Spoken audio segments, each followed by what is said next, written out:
Ooh, what is happening, guys? So, did a little biceps today.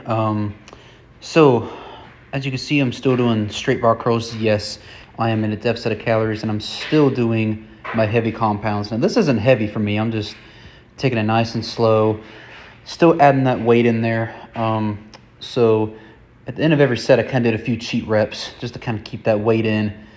Because it's very important that you guys, just because you are cutting down does not mean you take away your training that you did when you're bulking. You want to keep all that in there because your body's going to be adapted to it. You take it all away, you're going to like lose all your muscle. So you want to keep that pressure on the nervous system, keep that muscle on there. So I always go wide on these. I don't usually ever go close. Because for some reason I feel too much forearms if I have it in too close grip. So, and you can go heavier by go wider too. So, really trying to focus on the biceps, not much forearms here. Arms are looking good though. They're getting smaller, but they're getting leaner for sure. Shoulders are starting to pop out more. I like that. My side view, my arms have always been good because my triceps are just so big. But anyway, so I think I did 4 or 5 sets of about 6 or 7 reps of this. Kind of gave my arms a little bit of fatigued. So it's a good start to, again, guys, if you guys are trying to put some size on your arms, any type of an old school movement like this, straight bar curl, cheat curls, it's going to give you that size. So don't go straight to the dumbbells for biceps or triceps.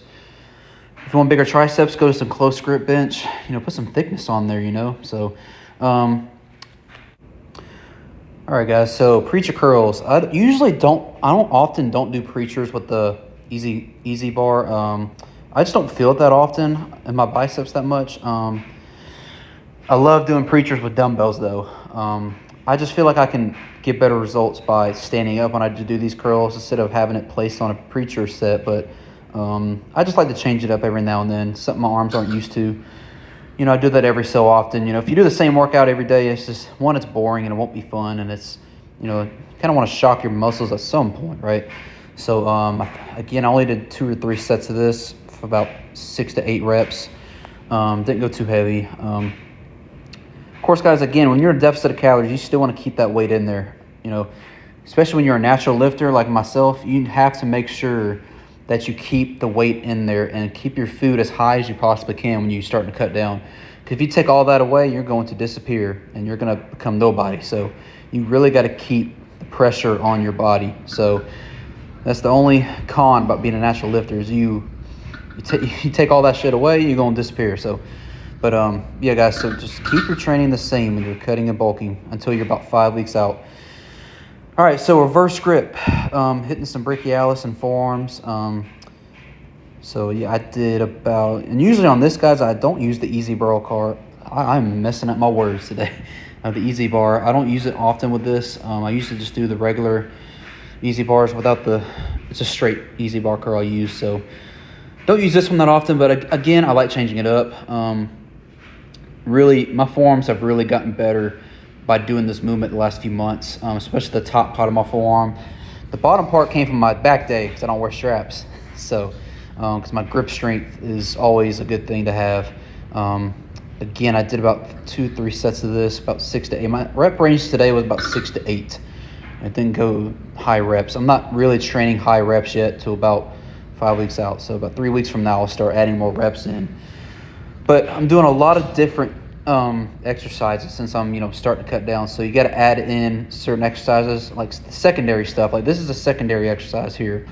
I wouldn't necessarily say, I don't think I'm changing the weight here, too light. Let's go up in weight. Anyway, so I'm not saying you can't do this when you bulk. Just don't do it that often when you bulk because you're going to get most of your forearms on back day. So that's if you don't wear straps. Because for me, guys, I don't recommend wearing straps because you need that grip strength for, you never know if you're going to be hanging on a mountainside, hang on for dear life, so you got to have that grip strength. Don't be so fragile and use straps, don't cheat it. But yeah, guys, this is a great movement for that brachialis. I mean, I was pumped up today. My arms got real pumped up. I'm trying to enjoy the pump as much as I can because once I'm about 2 weeks out, that pump will go away. Ooh, I should have filmed in this lighting the whole time. Good grief. Chest is starting to come out more, as you can see. Again, my chest is still a weak point, at least in my opinion. I think it is, because my arms have just gotten so big. I mean, I've only been training arms once a week, and they just, again, it's the heavy weight that I do. It just gets that thickness on there. And my coach's dad, I don't know if you saw in the last clip, but he told me to not stop training arms. He told me to keep training arms, and I'm glad he told me that, because you know how small my arms would look right now if I stopped training arms. So that was about 3 months away from prep. He told me that, so I'm like, all right, I'm gonna keep training them. So I'm glad I didn't stop. So because I knew they were gonna get smaller in the prep. So why would you stop? All right, guys. So instead of reverse curl, we're doing just regular curls here. Going wide grip. Really trying to attack that short head. Curling with 3 fingers, as you should. That's something you learn, at the very beginning when you start to. Because guys, I honestly did not know how to curl correctly till about my 3rd year lifting. It's crazy because I always lifted with my forearms. That's why my biceps were never that good until just recently. I still think my biceps can be better, but I'm taking the forearms out of the curling now, so I expect in about a year or 2 they'll be really good. At least because my weak point of my biceps is still the outer head of my biceps, so it's been a struggle for me to my muscle connect with it. So it's getting better though. It's getting bigger. It's just going to take about another year or 2 for it to get really good. So this is an old school movement, man. When you guys are cutting down, do not go away from the basics. You need to keep that foundation, those basic exercises in there, like this one. I mean, it's such a simple. Anybody can do this. That bicep vein starting to come in. You see that? Ooh, I was talking to my coach right there. I was talking about, I think it's something about Lee Priest. Him at like 14 years old already had my size arms at that age. I'm like, how do you it's insane, dude. If you guys don't know Lee Priest, man, he's a shorty. He's a little shorter than me, if you can't believe that. But he's about 5'4". But just the amount of frame he had is just insane, dude. Lee Priest is someone to look up to because he's almost my height, and it's such an inspiration for real. I mean, him at 14 was insane. But anyway, again, now I went close grip on this, just to kind of attack that outer head more and some forearms. I always feel more forearms when I go close grip. I don't know why. It's just something that's just... Because, guys, it's something you learn as you get more mature with the gym is you got to learn how to switch some muscles off. Like, let's say your chest is sore one day, and the next day you got triceps, and you're doing a bench, like a close grip bench. You got to learn how to turn off that chest and just activate those triceps. It's just something you have to be able to do. It takes time and practice, but once you get it, it gets easier. So, but anyway, so we'll triceps now. This is one of the movements I've been doing every week for arms, for triceps. It keeps that weight on there. I love the stretch. I just love this exercise. It's not my favorite, but it's probably my top 5 favorite tricep movements. It's because the stretch you get. It's just, it's insane. And it feels so good. It feels so good on my elbows. Ooh, little glute action there, if you can see. Kickbacks. This is one of the secondary exercises that I've added in the last few weeks. Ooh, they're almost getting feathered under there. My long head of my triceps has always been a strong point. Lateral head's caught up. Yeah, guys, this is so great. You see a little slight rotation at the end. See, I'm kind of keeping the elbows in tight, and then right there. So I'm really getting that long head engaged in the medial head at the very end of that movement. See a little pop I do at the end? So watch again right here, different angle. Same thing, different angle. Man, those glutes are getting big, aren't they? All right, again, keep the elbows in tight. Boom, slight rotation. You see what I'm doing there? So I'm getting that long head and that medial head, just an extra pop. So basically this exercise is not a mass builder. This is not something you do when you're bulking. It's great when you're cutting like I'm doing right now. So it kind of makes those muscles pop against the skin, kind of gets them striated. So it's kind of like me right now because I'm doing cardio with elliptical and Stairmaster. So like I was talking about my glutes, I'm trying to get my glutes striated, get lines through them, and the Stairmaster will help with that. So it's kind of like a feeder type thing. All right, guys, I did about 3 to 4 sets of the secondary exercise, kickbacks. The secondary stuff, I'm doing actually more sets and reps than the compound stuff. Again, it's because I'm cutting down. I have to get those muscles to pop against the skin. And once I get leaner every week, they're just going to look so much bigger. So that's one of my secrets here, getting free advice from this YouTube channel. That's why you should subscribe, like, share. Anyway, guys, so those triceps are getting feathered almost. I still got some water on my arms that can go away. That's going to go away that last week of prep. So those depletion days, because my coach wants me absolutely shredded this year. I mean shredded, probably sub 6%.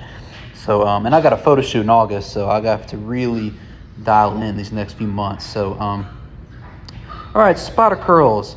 I actually hate this exercise, not just because the effectiveness of it, but just the like of it. I don't know. The only reason I'm doing it is because it really helps out peak out those biceps.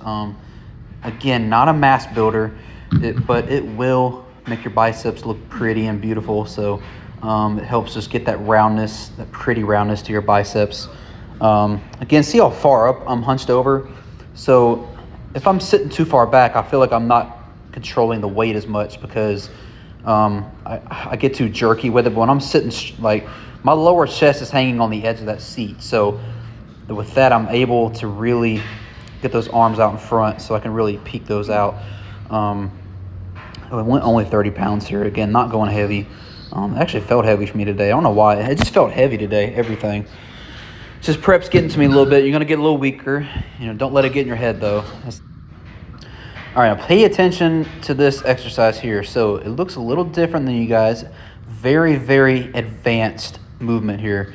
If you have bad shoulders, I advise you do not do this. Please don't do this. It's a reverse grip dip. Now, why do you think I'm doing it this way? So one of the biggest reasons is because it helps strengthen your elbows, one thing. Here, let me replay that real quick. This is normal. Let me replay it real quick. Okay, so as you notice, reverse grip. Now, you're really going to see those elbows. So it's really good attacking that medial head too. But this strengthens your elbows, your wrists. It feels extremely awkward at first. I only do this in body weight. I don't add weight to this. Maybe one day I can be able to add weight. But right now, I'm really trying to strengthen those elbows. Now, you might ask yourself, how does that strengthen your elbows? Well, it's a weak position. So you get yourself stronger in that position. And so it just goes on from there, guys. I mean, it helps you get stronger in the elbows. If you have bad elbows, please do that. I advise you to. It's going to be hard at first. Once you get used to it, it'll be better. So, all right, so normal dips here. Again, the way you hit your triceps on dips is you lean forward a little bit and tuck in those elbows towards your body. So you see how I'm tucking those elbows in? And those triceps are just firing all the way up and down. You can literally see the tricep working. So using my body as body weight. So that's one of the benefits of using it for triceps. It's harder to do it with chest, to use your body weight. Usually for chest, I just add weight, like weighted dips. So both ways, hit your chest. But if you want more triceps, hunch over a little more and tuck those elbows in. Guarantee you those triceps will be on fire. All right, this is the last bicep movement I did. Again, this is a peak exercise, so I'm going cross body. Really just trying to peak those things out.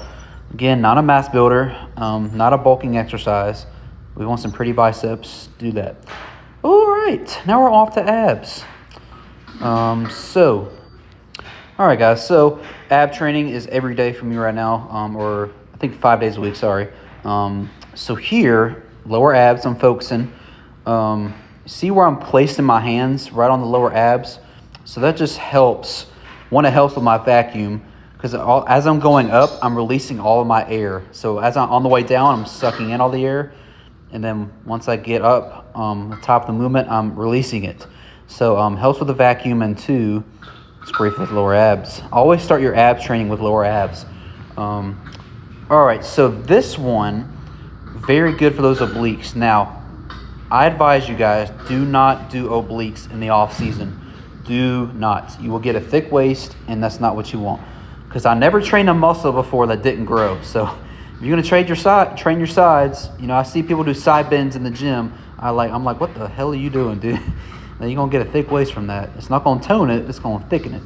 So yeah, guys, if you do train your obliques, don't add weights. Do your own body weight.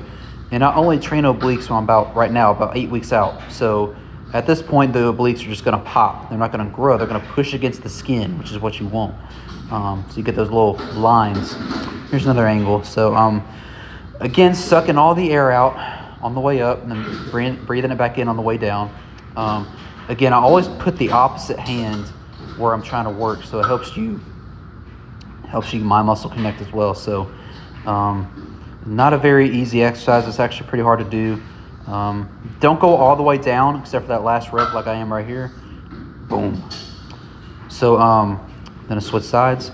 So you don't want to go all the way down because your lower back is actually connected to your lower abs. So you don't want to go down all the way, so you keep that tension on there. Again, abs are not easy, man. I hate ab training. I hate it so much.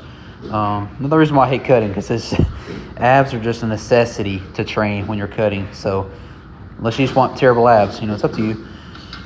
So let's see. Ooh, let's see. Hold up. Ooh. Probably about 15% body fat, maybe 14. I don't know. Somewhere around there. Hanging leg raises. Again, lower abs. So I'm keeping that tension on there. Again, this is not easy to do. This is very advanced. So again, when I'm bulked up, I can't do this. I'm too heavy, and it's just I swing that shit. So it's really hard not to use your hip flexors on this one. So that's why I don't bring my legs all the way down. So it keeps that tension on the lower abs, because I'm tempted to really swing it, and that's too much hip flexors when I do it that way. So that's why I keep my legs somewhat not all the way down. All right, obliques again. Again, I actually filled the lower abs on this too. So this is a great lower ab and oblique movement. So again, it looks like I'm swinging, but look as I'm bringing it down. I don't bring my legs all the way down, so that tension is constant. And this was actually hard to do because I trained back yesterday, so my back's pretty sore. So I wasn't able to do that many reps. All right, so this is a great old school movement for your upper abs. Get a bench, set about 3 or 4 setting, get a rope, set the rope all the way up, and boy, those abs will be torched, I guarantee you. At each ab exercise, I did about 2 to 3 sets. I didn't do that many sets today for each one. Usually at ab training, I usually do about 3 to 4 exercises, then I'm done. I don't do that much more. I advise you to only do 1 or 2, but in my current state, I need to do about 3 or 4. So when you're cutting down, just at least do abs 4 days a week, is what I would say. So yeah, that's a wrap for this video.